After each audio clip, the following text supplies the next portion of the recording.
Well, hi, good morning. Thank you so much for joining me in my shop. Today is December 15th, and no, I'm not actually alone in here. There's a cat. Bert is here with me, causing trouble. He's looking for trouble. Look at this guy. Oh my gosh. Okay, well, he's digging around through boxes of stuff, looking for something interesting. You found something, did you? What to do about this radio next? So I did a couple of capacitors here.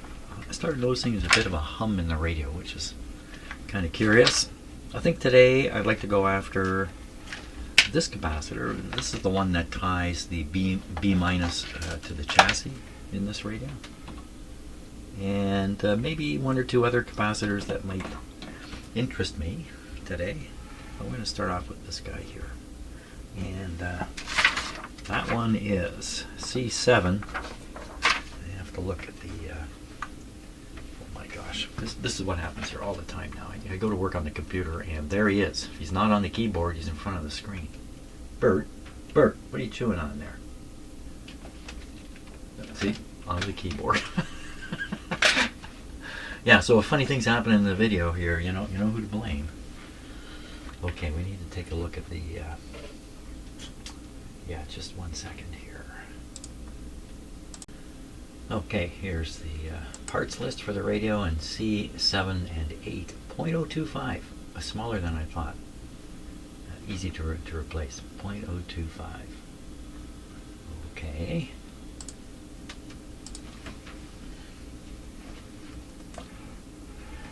And I can read right on it, 0.025, I can see it right on it. It says there's another one in here. This is a 0.025 also. They're all kind of large. They're all kind of physically large. One down there. Okay. I will replace that capacitor. I think this one might be somehow connected with the hum we're hearing. I'm going to find out. Okay, let's give the capacitor a test here.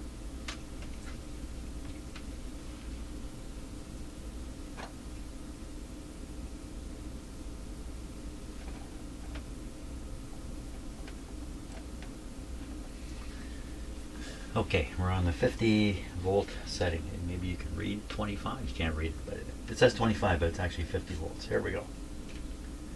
Well, I've opened right up. This is a 600 volt capacitor here. So we're at 150 volts, and it's only partially opening. It's not doing the trick here. So okay, so it's leaky. No surprise.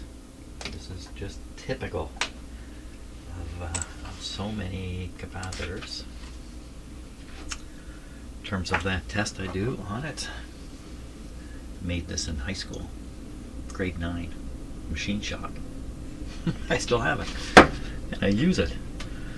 Okay, we're going to play the radio and find out if anything happened to the hum that's in it. And I may not have this, I have the antenna booster connected, but it may not be switched on down here.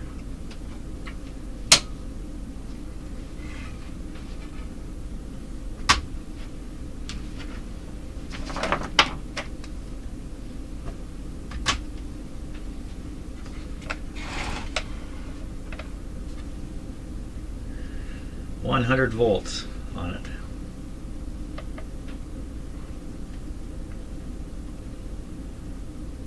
So there's no hum initially.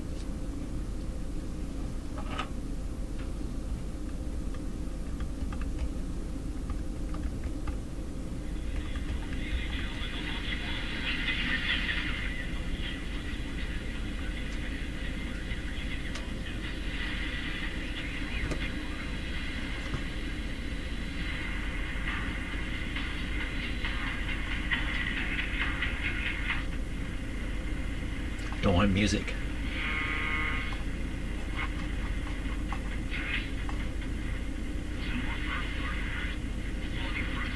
Well, I don't hear any hum. Maybe that did it. For now, I have to assume that did it. How could that help? So the purpose of the capacitor is to basically AC connect the chassis to the B minus line. B minus line you can think of as the zero or the ground. You can think of it that way, I guess. Kind of like the word ground, but and by connecting the chassis to the B minus, any signals or stuff that's in the chassis just gets shot to the B minus, if I can put it that way.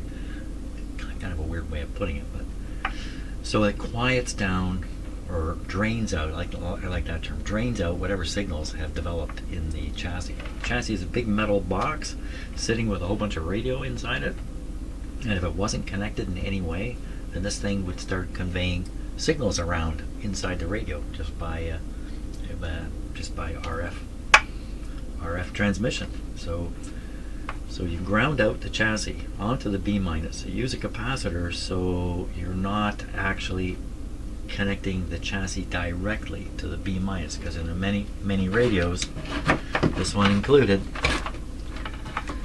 okay, so it has a non-polarized plug on it, so it's 6 of one, half a dozen of the other, just which one of these two wires is alive.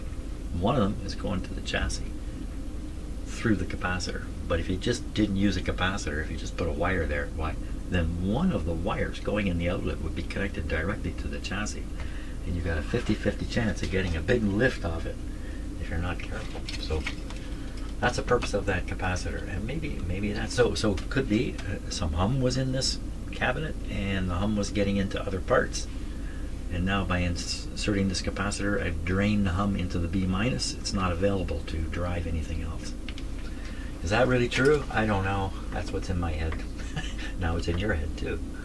Okay, we got to think of another capacitor to do now. Okay, who's next? Well, there's a couple here practically jumping out of the radio, like this one and this one. This is the audio one that conveys the audio from the volume control back to the triode amplifier. Lots of volume, so I'm not too worried about that one. In fact, the radio's working relatively good, but still kind of weak. If the weakness is due to capacitors, it's probably going to be these ones down here, which are closer to the front end of the radio. Whereas this is the audio end. Let's stay up here. This guy right on top, and this guy just underneath. Why don't we take a look at these two? We'll find out what they are and what they're doing. Well, I'll guess at what they're doing. This one's going right back to the I was going to say B minus, but I got to be careful about where that is in this radio. There's kind of like two B minuses, if you like. Maybe that's the proper way of looking at this radio, with the field coil in the negative return part of the pi filter, or upside down pi filter, from what you typically find in these radios. That kind of introduces two B minuses in a way, and they're at slightly different voltages. Yeah, it's an interesting way of looking at it. So this is going to one of them. Which one is that? I don't know offhand. Well, it has the power cord attached right to it, so it has to be the input side. So that would be the more negative side, I think. Have I got this right? My head's going around. Let's take a look at the schematic for this capacitor here. Let's see what we can find. Okay, look at the schematic, and we're up in this area here. Now I'll see if I can identify some terminals here that this capacitor is connected to a terminal on the rectifier tube. That terminal would be pin 2. There's quite a few wires connected there. Pin 2 of the rectifier tube. So, oh, okay. So here's this represents the key. So 1, 2. Well, there's nothing connected there. Just the lamp. Okay. What's going wrong here? Let me look again. 1, 2. It's definitely pin 2. What's pin 2 doing? Pin 2 is this.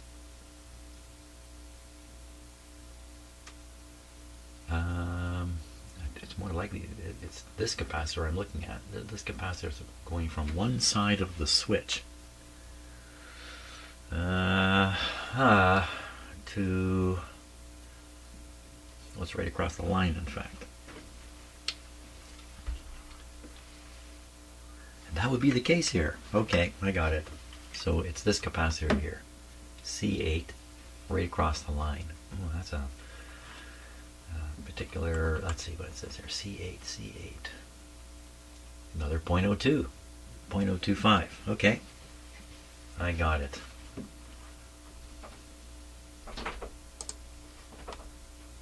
Who's that at the door? Somebody's knocking at the door. Oh, bird has arrived. Okay, so we are talking about this capacitor. You see one end is connected to a power line down here, and the other end is connected to a wire which runs over to here, which is the other side of the switch from the power line. So that's the guy right there. Power line capacitor. So we'll leave lots of wire here. Hello, Bert. What are you doing today? Oh, the usual cat stuff. Yeah, that's right. I am talking to you.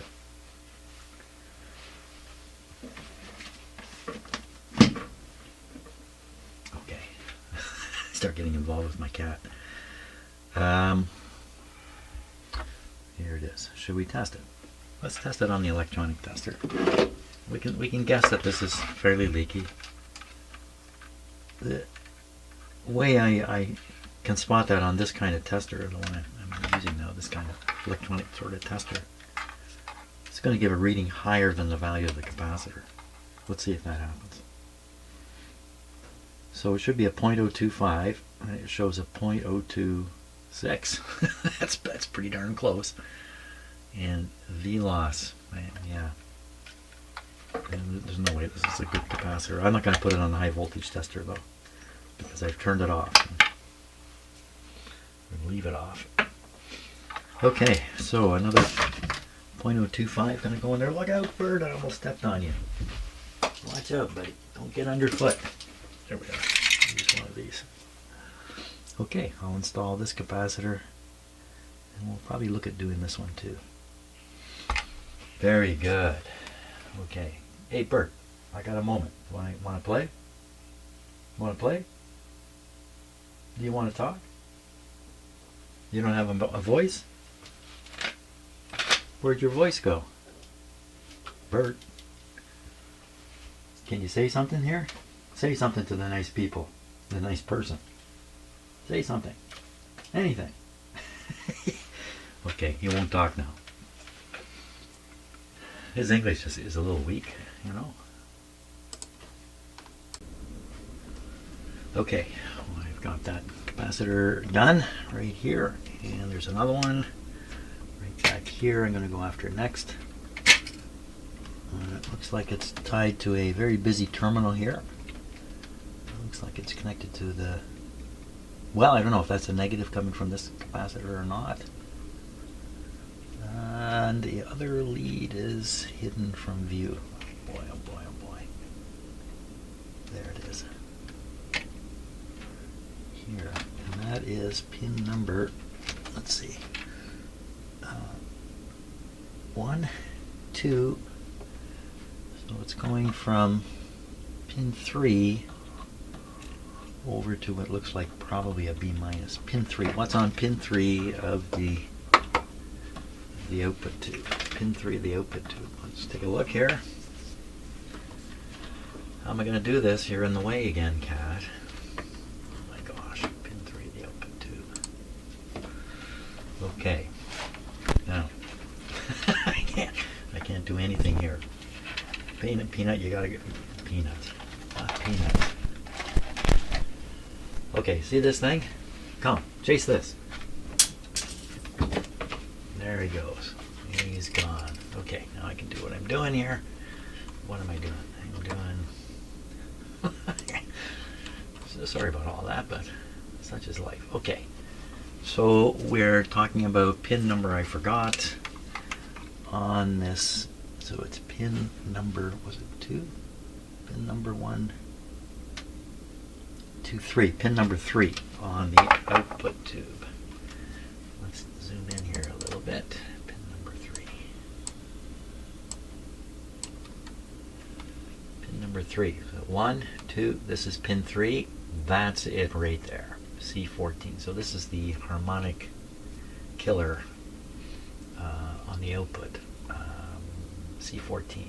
And if we C14, what do we see? C14, 0.02. Okay, I'll stick a 0.02 in there and carry on. Very good. Okay, time for another test here of the radio. Make sure it's working.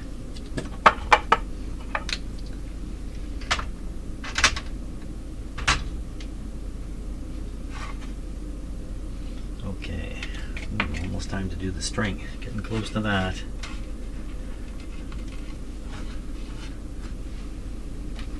Okay, here we go.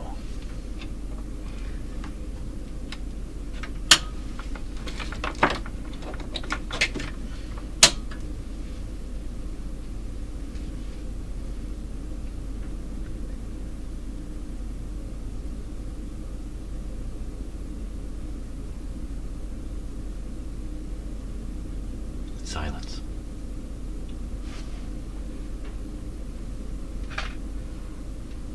$100 on the radio.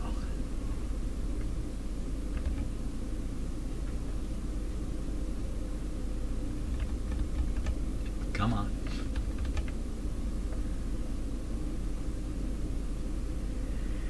Whew. That took a long time.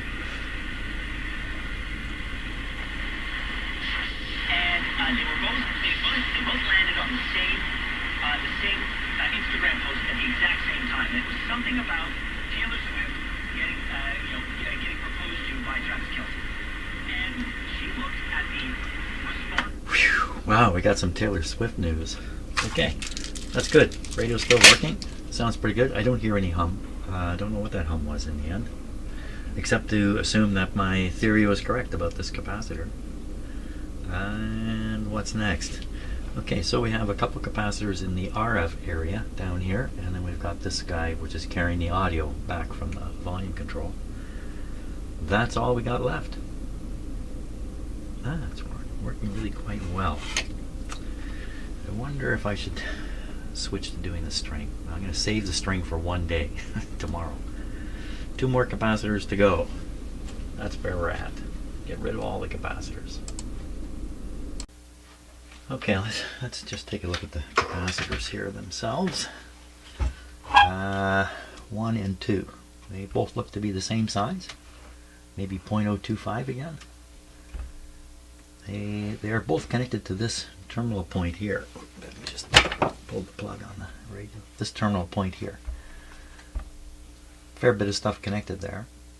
And I see this 2.2 megohm resistor. Now, this stands out in a radio like this. When you see a 2.2 megohm resistor, almost always it's in the AVC line. So if we continue back, this is probably the start of the AVC and the audio output. And you can see that a wire runs right up to the volume control. So this is the audio output. This is probably an RF, a capacitor intended to get rid of RF. And so there'll be a DC voltage here, a negative one, varying with the strength of the signal coming through the radio, and that is being fed through here. And these 2 capacitors are doing something with it. So let's take a look at the schematic. We'll see if we can find these 2 guys. Well, I already know where they are. Let's take a look at the schematic here. Okay, and we'll just go over the same sort of thing. So here's the volume control. Here's the input line to the volume control. This is the 2.2 megohm resistor here. On the other side of it, you expect to find a capacitor I would call the AVC capacitor. Usually runs between here and B minus. Oh my gosh, there it is right there. So this would be the AVC capacitor here, which controls the rate at which charge persists, or the length of time charge persists in this line here. bigger this capacitor, the longer the charge persists, and the slower it to change. As the signal goes up and down coming out of here, the voltage here goes up. Here it goes up and down.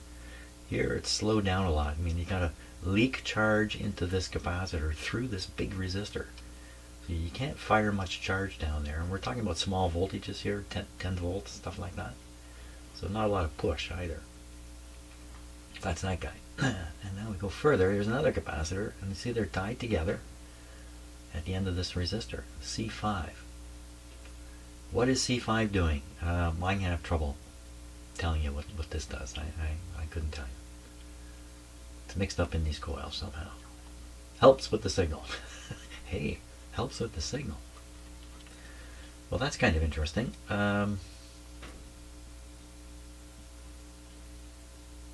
That's about all I can say about it. I think it's providing a signal ground from all this stuff over to this line, over to the AVC line. That seems kind of weird. I don't know. I don't know what this guy does. C5 and C6. Let's see what they say here. C5 and 6, same 0.05s. So 2.05 capacitors. Very good. So again, the impact of this, I think this might affect, I don't know, I'm guessing, this might have some effect on the sensitivity of the radio. I mean, there's other ones up here too, but these are mica, which I'm leaving alone. And this one shouldn't really affect the sensitivity of the radio unless it's a dud. I don't think they're duds. There's no duds in this radio. Okay, I'm going to go ahead and change these two, and then we'll play the radio again.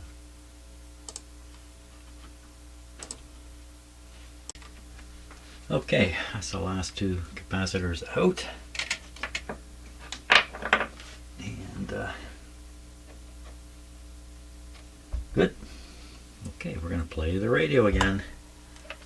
See if it's, this time we can take a look at how sensitive it is. So I still have this booster antenna on there, which is quite significant. And you take that away, it makes a big difference. So we're going to find out what's going on here. Okay.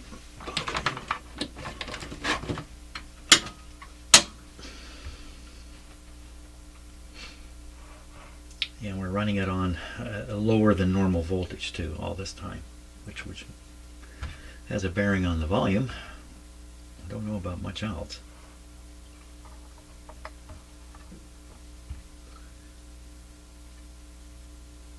Okay, so we're at 100 volts.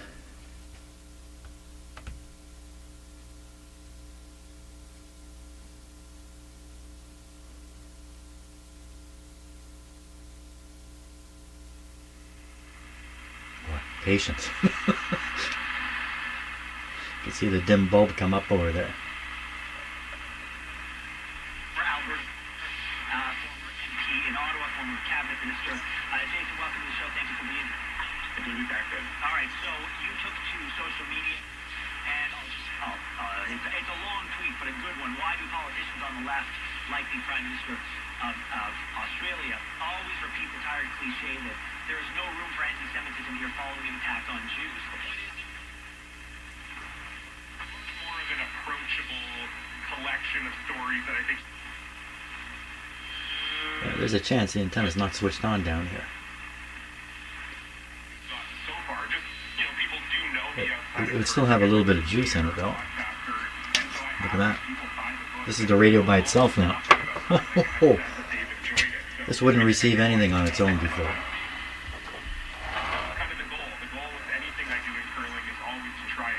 Curling, big sport here in Canada.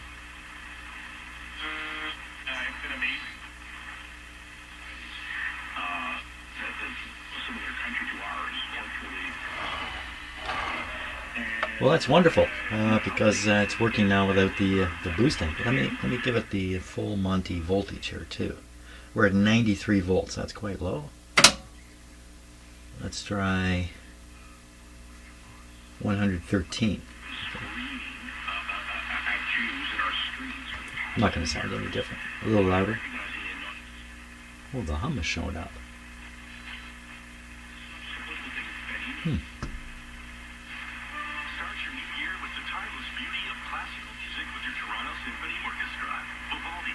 That's all right. So a little lower voltage, no hum.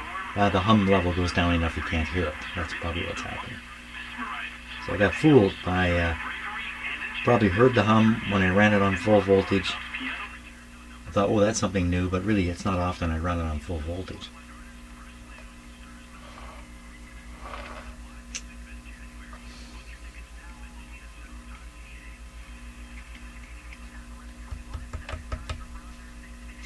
The hum could be from a tube.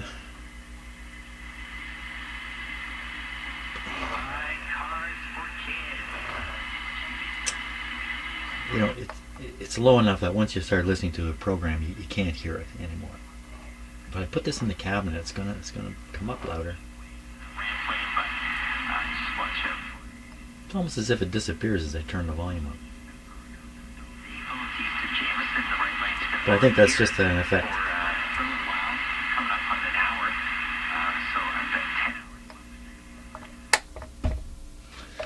Okay, that's good for today.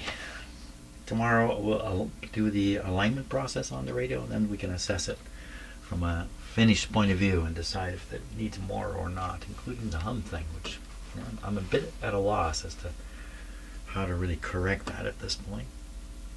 And these radios all have a little bit of a hum in it. It's just supposed to be so low it would never bother you. But you stick your ear up to the speaker on these old radios, they're all humming a little bit.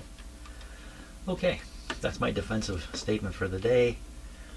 And you have a great day. You know what I'm going to do? I'm going to show you a photograph just before I go of what it's like outside here. So let me just get that on here. So yesterday, like many days here, I was out blowing the snow out of my driveway. That's what we're looking at. We're looking down my driveway. That's my neighbor's house over there. There's some bird flying through the sky there. So it gives you an idea of the amount of snow that's around here. This is fairly typical. Where I live in Aurelia, the annual snowfall averages 9 feet, but it doesn't all come and stay. It comes and goes, comes and goes. So at any given time, you might have 3 or 4 feet. That's a lot of snow too. So there you are. If you're in a warm part of the world, this is what it looks like when the snow flies in Canada. Thanks a lot for watching the video today, and we'll see you tomorrow.